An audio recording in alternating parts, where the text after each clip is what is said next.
आप देखो, बच्चे जो होते हैं ना एंट्रेंस एग्ज़ाम देते हैं और एंट्रेंस एग्ज़ाम में उनके पास क्वेश्चन का जो होता है सेट आता है, उसमें सॉल्व करना पड़ता है कि बच्चा कितना क्वेश्चन बनाया।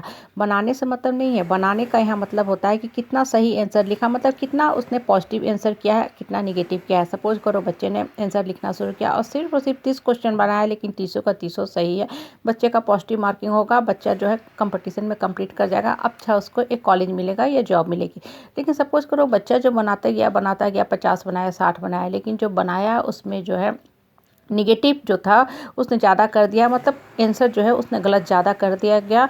तो क्या होगा, बच्चे का जो है मार्किंग निगेटिव हो जाएगा, मतलब बच्चा डिसक्वालीफाइड हो जाएगा। बच्चे ने पूरा बनाने के बाद भी चूँकि गलत की संख्या ज़्यादा थी तब आउट हो गए उस एंट्रेंस एग्जाम से। देखो, ये छोटी सी बात है, अगर गौर करो तो हमें जीवन की कितनी बड़ी शिक्षा देता है। हम सब धरती पे आते हैं कर्म करने के लिए, और इंसान सोचता है कि हम कर्म तो कर रहे हैं भाई, हम सुबह उठते हैं, सुबह से शाम तक, रात तक काम करते रहते हैं, XYZ कर्म करते रहते हैं। अब यहाँ सवाल उठता है कौन सा कर्म, कैसा कर्म। अब कौन सा कर्म करते हो आप? सुबह उठते हो, धूप मेवा फूल अगरबत्ती भगवान को दिखाते हो, आप सोचते हो हम बहुत अच्छा कर्म किया, भगवान की पूजा हम करें, हम सत्संग जाते हैं, मंदिर जाते हैं, ये दान धर्म भी करते रहते हैं। ये आपने एक छोटा सा कर्म किया, अच्छी बात है।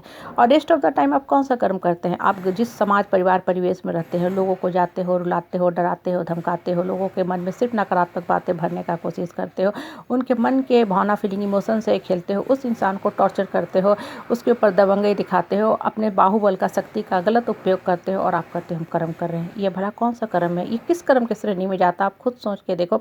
लोगों के ऊपर चढ़ के रहना, लोगों की भावना के साथ खिलवाड़ करना, डराना धमकाना, ये क्या अच्छे कर्म है?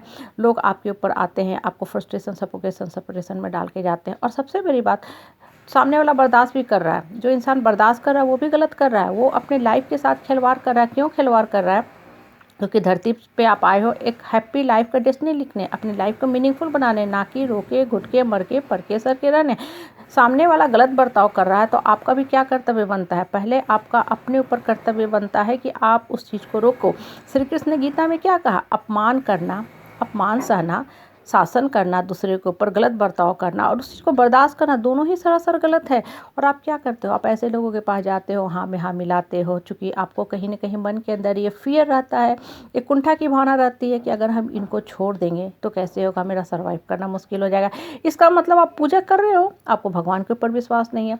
फिर आप देखा-देखी या बस कहीं न कहीं फ़ियर से पूजा करते हो कि हाय मेरा भगवान को नहीं पूजा करेंगे तो मेरा कुछ अशुभ हो जाएगा।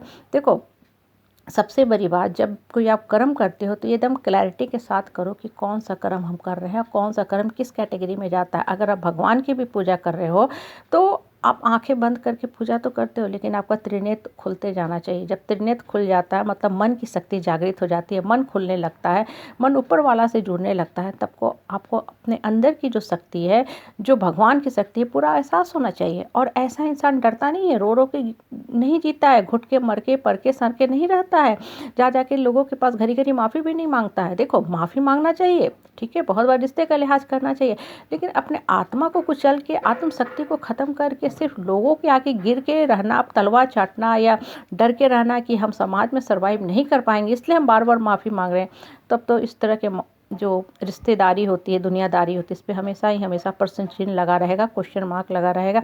इसलिए मन और आत्मा को मजबूत करके जिया करो और सही कर्म का सही मतलब समझो कि क्या सही कर्म में आता है।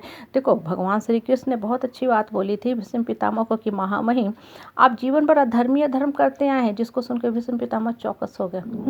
हाँ, सरप्राइज में पड़ गए कि कैसे। उन्होंने बोला कि देखिए, आपने सिर्फ अपने परिवार की खुशी देखी, पिता की खुशी देखी, इसलिए ब्रह्मचर्य का आपने पालन कर दिया और कुरु राजवंश को ख़त्म कर दिया, जबकि विवाह का उम्र तो आपका था, आपके पिता का था ही नहीं। आपने अंबिका का हरण करके ले आए, फिर स्वयंवर का कोई मतलब नहीं बनता है। आप पांडु और धृतराष्ट्र दोनों के बीच में गद्दी का मनमुटाव हुआ, वहाँ पे चुप रह गए।